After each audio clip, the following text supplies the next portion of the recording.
কৃষ্ণ, রাধে রাধে। ফার্স্টে আপনাদেরকে একটা চ্যানেল মেসেজ দিতে চলেছি, সেটা আপনাদের থার্ড পার্টি চ্যানেল মেসেজ। আপনাদের শত্রুর পরিস্থিতি কীরকম এবং আপনাদের শত্রু কী প্ল্যান করছে এই পূর্ণিমাতে। এখানে শত্রু যে কেউ হতে পারে, সব ধর্মের মানুষ, সব বর্ণের মানুষ দেখতে পারে। এই রিডিংটা জেন্ডার স্পেসিফিক নয়, টাইমলেস রিডিং।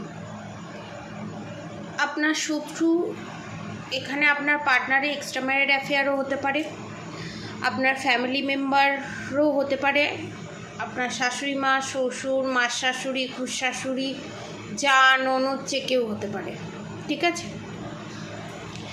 এখানে আপনাদের যে শত্রু আছে সে আপনাদের প্রতি খুব জেলাস এবং রীতিমতো আপনাকে প্রচণ্ড পরিমাণে এখানে হিংসে করে এবং এই হিংসের জন্য, এই আক্রোশের জন্য একটা একটা করে তিনি ব্লান্ডার করে যাচ্ছেন। কীরকম?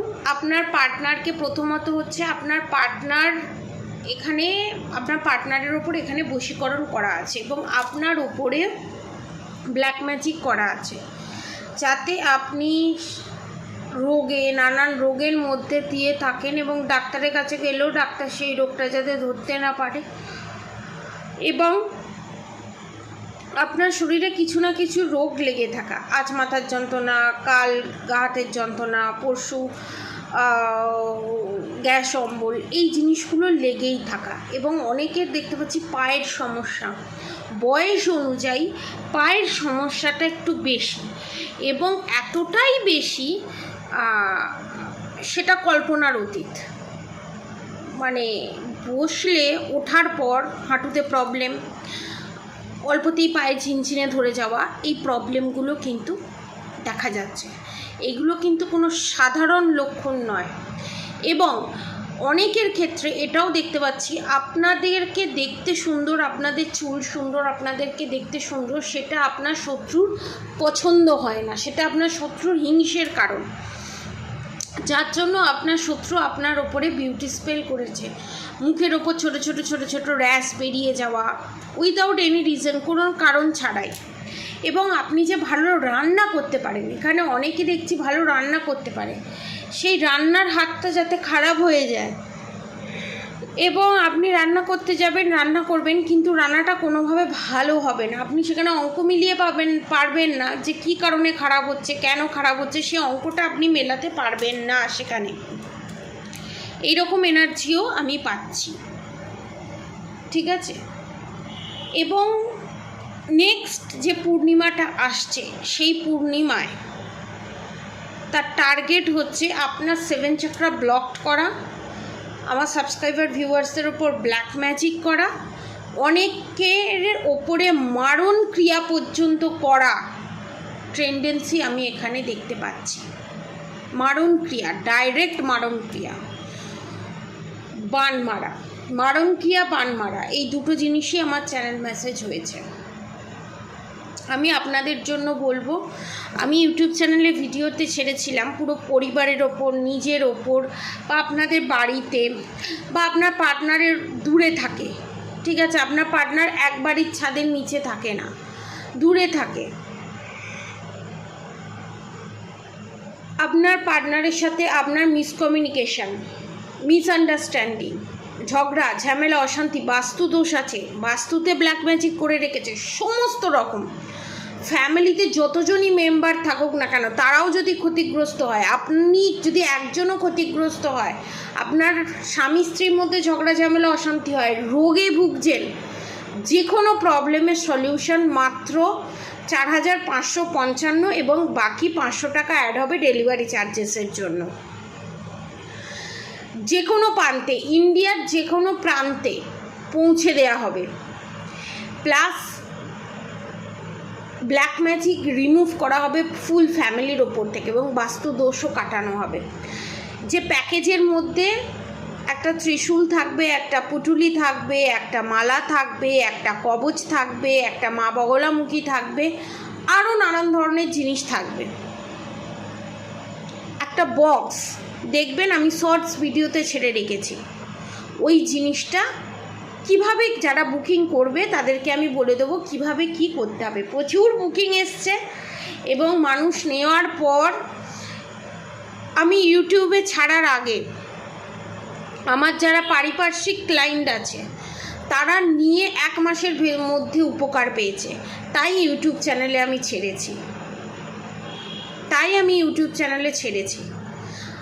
100-200% ওয়ারেন্টি দিয়ে আমি বলতে পারি এটার কাজ 1 মান্থের মধ্যে হবে। আপনার পার্টনারের ওপরে মারণ ক্রিয়া থাক, বশীকরণ ক্রিয়া থাক, পুতলা ক্রিয়া থাক, অন্য কোনো মহিলার সাথে সম্পর্ক থাক, যে কোনো কিছু, আপনার পার্টনারকে কিছু খাওয়াতে পারছেন না, কিছু করাতে পারছেন না, যে কোনো কিছু, ফ্যামিলির মধ্যে কেউ কিছু করুক, ফ্যামিলির বাইরে পাড়া প্রতিবেশী কিছু করুক, ব্রহ্ম রাক্ষস চালানো, প্রেত চালানো, সমস্ত রকম। কারণ এই দামে পসিবল না। খুব সুন্দর একটা প্যাকেজ আনা হয়েছে, অনেক কষ্ট করে, অনেক বাজেট। একটা বাস্তুর ওপরে বাস্তুক্রিয়া থাকবে, প্লাস আপনার শরীরের ওপরে, ফুল ফ্যামিলির ওপরে, সমস্ত দিকটা ভেবে এত কম প্রাইসে আনা সম্ভব হচ্ছিল না, কিন্তু ভগবানের অশেষ কৃপা আনা হয়েছে। যারা যারা নিতে চান, যারা মনে করছে এই প্রেডিকশানটা বা আর বাকি প্রেডিকশান তাদের সাথে রেজোনেট করছে, জোর করে গায়ে মেখে নেবেন না। রেজোনেট করছে, আপনার মনে হচ্ছে আপনার উপর ব্ল্যাক ম্যাজিক আছে, আপনার মনে হচ্ছে আপনার শত্রু আছে, মনে হচ্ছে আপনি অ্যাটাকের মধ্যে বারবার পড়েছেন, ব্ল্যাক ম্যাজিকের শিকার, তারা এই জিনিসটা পারচেস করুন। আমি ওয়ারেন্টি দিচ্ছি অনলি 1 মান্থের মধ্যে আপনারা রেজাল্ট পাবেন। এমনকি পুতলা ক্রিয়াও যদি থাকে, সমস্ত রকম বড় বড় কাজ কমপ্লিট হবে, কিন্তু পূর্ণিমার আগের দিন অবধি এর বুকিং নেওয়া হবে, তারপর আর নেওয়া হবে না। এবং এই শনিবার আছে একাদশী, সে একাদশীর দিনকেও কাজ করা হবে। যারা নিতে চান নিচে দেওয়া কন্ট্যাক্ট নম্বরে অবশ্যই যোগাযোগ করবেন। এবং আপনাদেরকে আর একটা কথা আমি বলি, আপনাদের শত্রু তো আপনাদের ওপর এই black magic, evil I, negative attack বারবার সেন্ড করছে। আমাদের শ্রীকৃষ্ণ কি বলে গেছে? শত্রুকে ভয় পেও না, শত্রুর নেগেটিভ এনার্জিকে ভয় পাও। শত্রুকে দমন করো না, শত্রুর নেগেটিভ এনার্জিকে দমন করো। ঠিক আছে? শত্রুর নেগেটিভ এনার্জিকে দমন করতে গেলে যা যা করতে হয় তাই করো, কিন্তু ধর্মের পথে থেকে। স্বয়ং শ্রীকৃষ্ণ বলে গেছে। আপনাদের সাথে একটা ছোট্ট ঘটনা আমি শেয়ার করি, তাহলে আপনারা বুঝতে পারবেন আপনারা কতটা সেফ জোনে আছেন। যখন মহাভারতের যুদ্ধ হয়েছিল, লাস্ট শ্রীকৃষ্ণের সাথে রাধারানীর দেখা হয়েছিল। অনেকে হয়তো জানেন যে শ্রীকৃষ্ণের সাথে রাধারানীর বারবার দেখা হতো। ঠিক আছে? মথুরায় চলে আসার পর, শ্রীকৃষ্ণ মথুরায় চলে আসার পর শ্রীকৃষ্ণের সাথে রাধারানীর আর দেখা হয়নি। ঠিক আছে? 11 বছর বয়সে যখন কংসকে, 11 বছর 7 মাস থেকে 8 মাস, পারফেক্ট তো বলা যায় না, 7 থেকে 8 মাস বয়সে, 11 বছর 7 থেকে 8 মাস বয়সে যখন শ্রীকৃষ্ণ কংসকে ধ্বংস করতে মথুরায় যায়, তারপর থেকে রাধারানীর সাথে শ্রীকৃষ্ণের কোনো যোগাযোগ ছিল না, আপ টু দ্বারকা অবধি কোনো যোগাযোগ ছিল না, কিন্তু টেলিপ্যাথিক্যালি কানেক্টেড ছিল। সরাসরি মুখোমুখি দেখা হয়নি, দেখা হয়েছিল মহাভারতের যুদ্ধটা যখন ঠিক হবে। আমরা যাকে বারবারি বলি, আমরা যাকে খাটুশ্যাম বলি, সে খাটুশ্যামই হচ্ছে বারবারি। বারবারির বরপ্রাপ্ত ছিল যে বারবারি যদি যে যুদ্ধেই দাঁড়াবে না কেন, সেই যুদ্ধই সে জিতবে, মানে যুদ্ধ শেষ হবে না, অজেয় থাকবে। সেই জন্য বারবারিকে বলা হয়েছিল, শ্রীকৃষ্ণ জিজ্ঞাসা করেছিল বারবারিকে, তুমি কার হয়ে যুদ্ধ করবে? তখন বারবারি বলেছিল যে যখন যুদ্ধে হেরে যাচ্ছে আমি তার হয়ে যুদ্ধ করব। কিন্তু সেইভাবে তারা তো যুদ্ধ কোনো দিনই থামবে না। তখন শ্রীকৃষ্ণ তার মায়ার সৃষ্টি করে, মায়াজাল সৃষ্টি করে তাকে ত্যাগ দিতে বলা হয়। এবং বারবারই সেটাতে রাজি হয়ে যায় এবং বারবারই একটা রিকোয়েস্ট করে কৃষ্ণের কাছে যে মহাভারতের যুদ্ধ হবে, আমি সেই মহাভারতের যুদ্ধটা দেখব। তখন শ্রীকৃষ্ণ বলেছিল ঠিক আছে। তখন বারবারই নিজের মস্তক খণ্ড করে যুদ্ধের সামনে উপস্থিত ছিল। ঠিক এই সিচুয়েশনটা ঘটার আগে যে যাকে আমরা খাটুশ্যাম বলে জানি তিনিই বারবারই, ঠিক আছে। ওই জন্য ওনার নাম খাটুশ্যাম। এবং শ্রীকৃষ্ণ বলে গেছিল তোমার পুজো প্রত্যেক মন্দিরে মন্দিরে হবে এবং তোমাকে যে পুজো করবে, পুজো করে আমাকে যে স্মরণ করবে, আমি তার প্রতি আগে সন্তুষ্ট হব। কারণ তোমার এই ত্যাগ, তোমাকে যে পুজো করবে সে বড় বড় নেগেটিভিটিকে ত্যাগ দিতে পারবে, ঠিক আছে। তো ওই জন্য বারবারই হচ্ছে খাটুশ্যাম। এবং এই খাটুশ্যামের সাথে কথাবার্তা বলার আগে রাধারানীর সাথে দেখা হয় শ্রীকৃষ্ণের মহাভারতের যুদ্ধস্থলে। মহাভারতের যুদ্ধ যেখানে হয়, প্রপার যুদ্ধ যেখানে হয় সেটা হচ্ছে আফগানিস্তানে মহাভারতের মেন যুদ্ধটা হয়, যেটা এখন ভাগ হয়ে গেছে, ঠিক আছে। ভৌগোলিক অবস্থান সেটা বলছে, সায়েন্স সেটা বলেছে, ঠিক আছে। তো যখন রাধারানীর সাথে দেখা হয় তখন রাধারানী শ্রীকৃষ্ণকে একটা কথাই বলেছিল যে তুমি যখন এই জগতের নিপীড়িত থেকে নিপীড়িত কীটকে, নর্দমার থেকে নর্দমার মানে নিপীড়িত কীটকে তুমি উদ্ধার করতে পারবে, সেদিনকে আমি তোমাকে ভগবান বলে আমি স্বীকার করব। তখন 100 বছর পূর্ণ হয়নি রাধারানী। তখন রাধারানী জানতো না যে শ্রীকৃষ্ণই তার টুইন ফ্লেম, সেটা জানতো না, ঠিক আছে। কারণ রাধারানী আর কিছু বুঝুক না বুঝুক, রাধারানী এটা বুঝতে পেরেছিল যে শ্রীকৃষ্ণ ম্যাজিক জানে এবং ম্যাজিকের মাধ্যমে শ্রীকৃষ্ণ সমস্ত কিছুকে বদলে দিতে পারবে। এবং রাধারানী এটাও জানেন, মানে রাধারানী যখন বলছে এই কথাটা, নরকের কীটকেও তুমি উদ্ধার করবে, মানে কি এই পৃথিবীতে কোনো যুদ্ধ হবে না, এই পৃথিবীতে কোনো নেগেটিভ এনার্জি থাকবে না, এই পৃথিবীতে কোনো অসুরত্ব থাকবে না, সমস্তটা ব্যালেন্স পজিশানে থাকবে, সমস্তটা ব্যালেন্স পজিশানে থাকবে, যেটাকে বলা হয় স্বর্গতেও তো অসুরের অ্যাটাক হয়। শ্রীকৃষ্ণকে রাধারানী অ্যাকচুয়ালি বলতে চেয়েছিল নিউট্রাল মানে হচ্ছে গোলক কি, যেখানে কোনো অসুরত্বের সবার সর্বোত্তম ওপরে, বৈকুণ্ঠ ধামের ওপরেও হচ্ছে গোলক, ঠিক আছে। তো সেখানে কোনো অসুরত্বের প্রবেশ নেই, সেখানে কোনো কিছুর ছায়া নেই, যেখানে কোনো শুরু নেই, যেখানে কোনো শেষ নেই, ঠিক আছে, ইনফিনিটি। সেই পজিশানে যখন আনবে, তার মানে কি রাধারানী জানতো যে শ্রীকৃষ্ণ এটা করতে পারে, কিন্তু রাধারানী এটাও জানতো প্রকৃতির কাছে সবাই জমা, কিন্তু শ্রীকৃষ্ণ চাইলে প্রকৃতিকেও সন্তুষ্ট করতে পারে। প্রকৃতি, পুরুষ আর প্রকৃতি সমস্ত কিছুর জন্ম দেয়, যেটাকে বলা হয় মাদার আর্থ। কিন্তু অনেকে এই রাধারানীর কথাটা বুঝতে পারে না। অনেকে ভাবে যে তার মানে চরম যারা অপরাধ করেছে, অন্যায় করেছে, তাদেরকে ক্ষমা করে দিতে বলছে। না, ওই জন্য শিবের কৃপা হলে কৃষ্ণ ভক্তি হয়, আর কৃষ্ণের কৃপা হলে রাধারানীর ভক্তি হয়, রাধারানীর ভক্ত হওয়া যায়। ম্যাক্সিমাম লোক একাদশী করে কিসের জন্য? ম্যাক্সিমাম লোক কৃষ্ণের ভক্তি করে কিসের জন্য? উদ্ধার পাওয়ার জন্য, মুক্তি লাভের জন্য। আর রাধা রানীর, ঠিক আছে, জয় শ্রী রাধা বল্লভ, জয় শ্রী হরিবংশ, ঠিক আছে।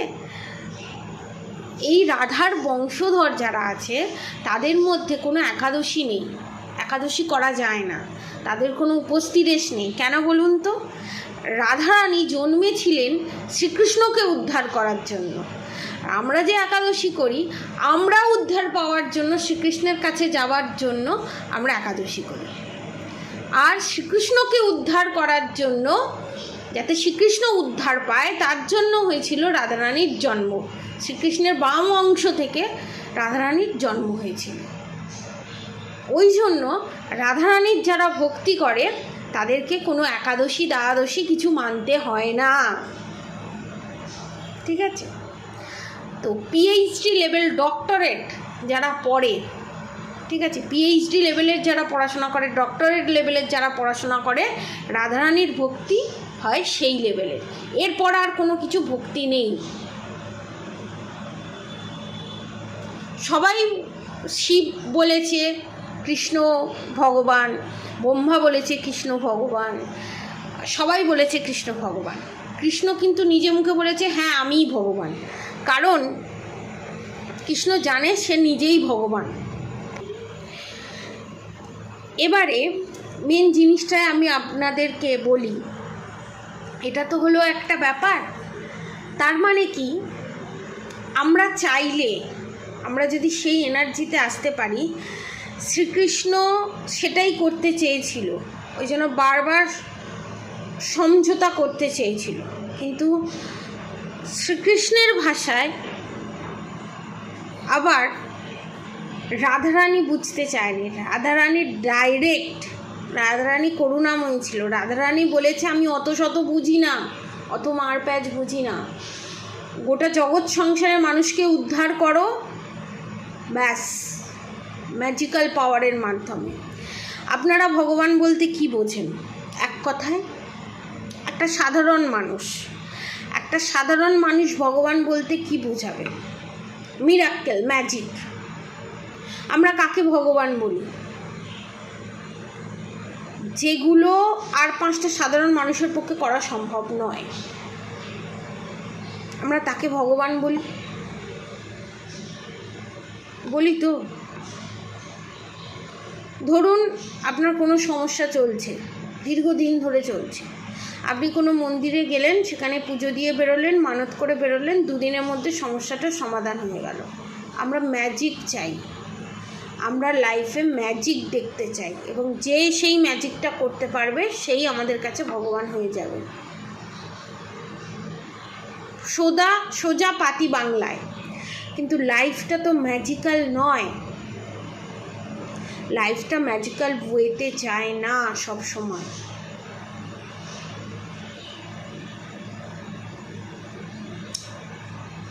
রাধারানী যে কৃষ্ণকে এই যে এই কথাটা বলেছিল, এর আরও একটা বড় মাহাত্ম্য আছে এই কথাটার। সেটা হচ্ছে, রাধারানী যখন শ্রীকৃষ্ণকে সমস্ত গোটা জগৎ সংসারকে উদ্ধার করতে বলছে এবং বলছে যে এই ঝগড়া ঝামেলা, এই যুদ্ধ এবার বন্ধ হোক, তখন কিন্তু রাধারানী জানতো যে শ্রীকৃষ্ণ ফাঁক ফোকর দিয়ে ঠিক বেরোবেই। ওরা যে ছল কপট করেছে, কৌরবের বংশধর ছল কপট করবেই, কারণ সব জানতো রাধারানী। আমরা পাশের রাজ্যে কিছু যদি হয় আমাদের কাছে খবর আসে, তো সেই রকম জানতো। এবং এটাও জানতো যে ও যেমন ছল কপট করছে, শ্রীকৃষ্ণ তার ডবল ছল কপট করতে পারে, কারণ শ্রীকৃষ্ণ হচ্ছে বলো পলিটিশিয়ান। শ্রীকৃষ্ণের থেকে বলো পলিটিশিয়ান আর কেউ হতে পারবে না, কেউ নয়। সব বাচ্চা এখন যত পলিটিশিয়ান দেখছেন সব বাচ্চা। এবং শ্রীকৃষ্ণ ধর্মের পথে থেকে পলিটিশিয়ান করে, যেটা করা খুব চাপের। এবং শ্রীকৃষ্ণকে যখন অভিশাপ দিল, ভগবানের গায়ে কি অভিশাপ লাগে? ভগবানের গায়ে তো অভিশাপ লাগে না। কিন্তু আর 5টা মানুষকে বোঝানোর জন্য, আর 5টা মানুষকে মায়া এটা বোঝাবার জন্য, আর 5টা মানুষকে এটা জানাবার জন্য যে আমি ভগবান হয়েও, আমি সর্বেসর্বা হয়েও আমি অভিশাপ নিতে পারি। কারণ অভিশাপ না নিলে, যদি শ্রীকৃষ্ণের একটা বংশধরও থেকে যায়, শ্রীকৃষ্ণের একজন কেউ থেকে যায় এই কলিযুগে এসে, সেটা অসুরে পরিণত হবে। কারণ সময়ের যে চক্র, সেটার পজিটিভিটিটাকে মিসইউজ করবে এবং পুরো বংশকে ধ্বংস করতে হবে। তো কারোর মাধ্যমে করতে হবে। তখন গান্ধারীর অভিশাপটা শ্রীকৃষ্ণ নিজে মাথা পেতে নেয়, হ্যাঁ তাই হবে। আমি জীবিতকালীন আমার গোটা সংসার জলের তলায় যাবে, আমার গোটা সংসার ধ্বংস হবে, আমি সেটা দেখব। এবং শ্রীকৃষ্ণ সেটা দেখেছিলেন। এবং শ্রীকৃষ্ণ যে পায়ে তীর খেয়ে মারা গেছিলেন, তীরের যে ফলাটা ছিল, সেই ফলাতে কিন্তু পাথরের টুকরো ছিল। এবং শ্রীকৃষ্ণকে বলা হয়েছিল তার বংশের হাত ধরেই তার মৃত্যু হবে। কি করে? শ্রীকৃষ্ণের যখন দু ছেলে ছিল, যখন ছেলে ছিল শাম্ব এই কাজটা করেছিল। যখন দুটো সাধু সন্ত যখন বনের জঙ্গল দিয়ে আসছিল, তখন শ্রীকৃষ্ণের ছেলে ছলকপট করেছিল। পেটে বাচ্চা নিয়ে মেয়ে সেজে বলেছিল আমার পেটে বাচ্চা আছে, কিন্তু পেটে বাচ্চা ছিল না। যেমন আজকালকার দিনে প্রেগনেন্সিরা যেমন দেখায়, সেরকম ছলকপট করেছিল। তখন সেই সাধুরা বলে যে তোমাকে আমি অভিশাপ দিলাম, তুমি এরকম গর্ভাবস্থা হবে এবং তোমার পেট থেকে পাথরের জন্ম হবে এবং সেই পাথরই তোমার গোটা বংশকে ধ্বংস করবে। অভিশাপটা লেগেছিল শাম্বর। এখনকার দিনে যদি দেখা যায়, তবে কি সত্যি কি সে সন্তানের জন্ম দিয়েছিল? পেটে পাথর হয় জানেন তো? সেই পাথর হয়েছিল পেটে এবং সেটাকে পেট কেটে বার করা হয় এবং এত বড় একটা পাথর বেরোয়। বি প্র্যাকটিক্যাল, কোনোটাই ম্যাজিক্যাল ওয়েতে হয় না। হয় কীভাবে ম্যাজিক্যাল ওয়েতে হয় সেটা পরে অন্য কোনো ভিডিওতে আমি বলবো, আপনারা যদি জানতে চান।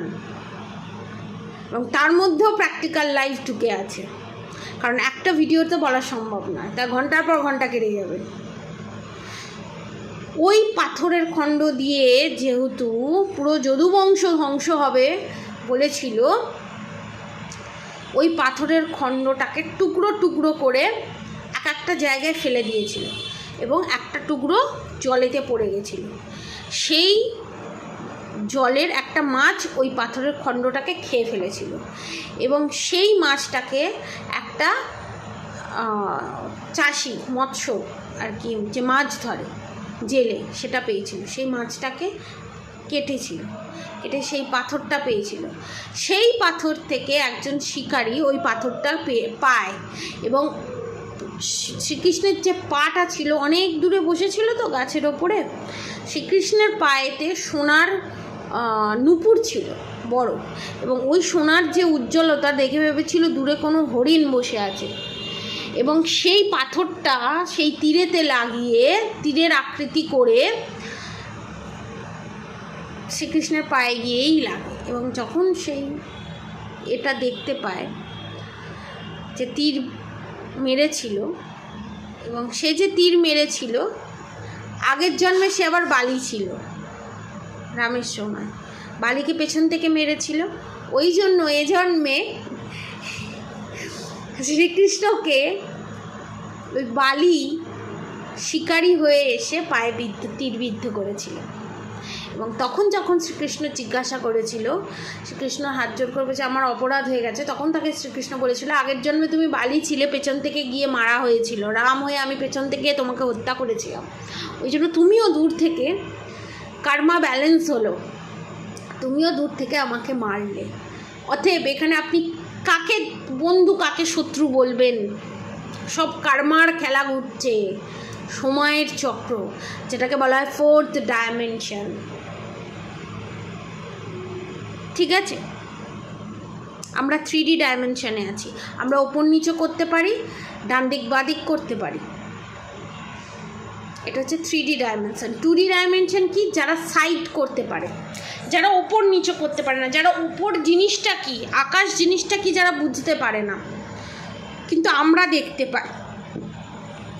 দেখতে পাই ওপরটা।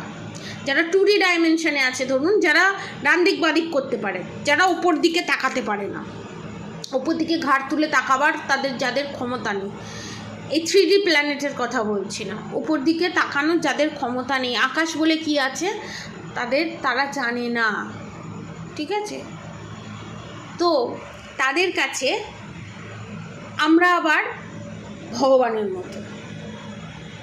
আবার 4D ডাইমেনশনে যারা আছে, যারা সময় গতিতে চলছে, সময়টাকে ম্যানেজমেন্ট করে, ঠিক আছে, তারা আবার আমাদের পাস্ট, প্রেজেন্ট, ফিউচার সব দেখতে পাচ্ছে।